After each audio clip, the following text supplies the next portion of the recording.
ዋላችሁ ልጆች? አልሐምዱሊላህ። ወደ ቪዲዮን ታልገባ ልጆች ላይክ፣ ሼር፣ ፎሎ ማድረግ እወዳችኋለሁ።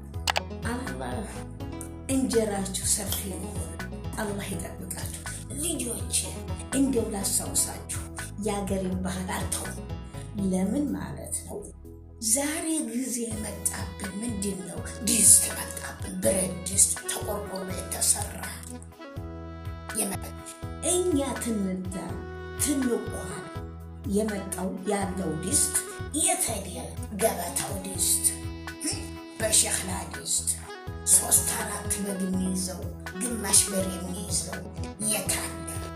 እስቲ ዛሬ ላስታውሰው ለልጆች ልንገራቸው።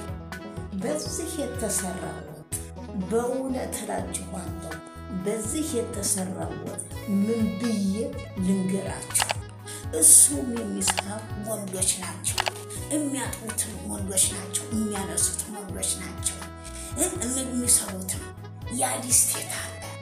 እውነት እላችኋለሁ 5 ጊዜ 6 ጊዜ ኢትዮጵያን ተመላልሼ አይ ነበረ። ያ ድስት አላየሁትም። የተደ የአገሬ ሸክላ ያንንማ እስቲ ለቤቶች ዛሬ ላውራቸው።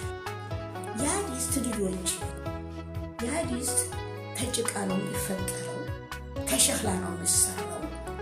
ያም እንግዲህ በቀጠሮ ነው የሚሰራው። ሰርግ ታለ ይባላል። ለዛ ለሰርግ ይከታከትና ይቀመጣ ተሰብስቦ ተጠቅጥቃል። ግማሽ እንደው ምን ልበላችሁ 3-4 በግ የሚሰራ ነው። ይቀመጣል። ያ ድስት ተሰርቶ ያ ድስት ተቀምጦት ይቀመጥ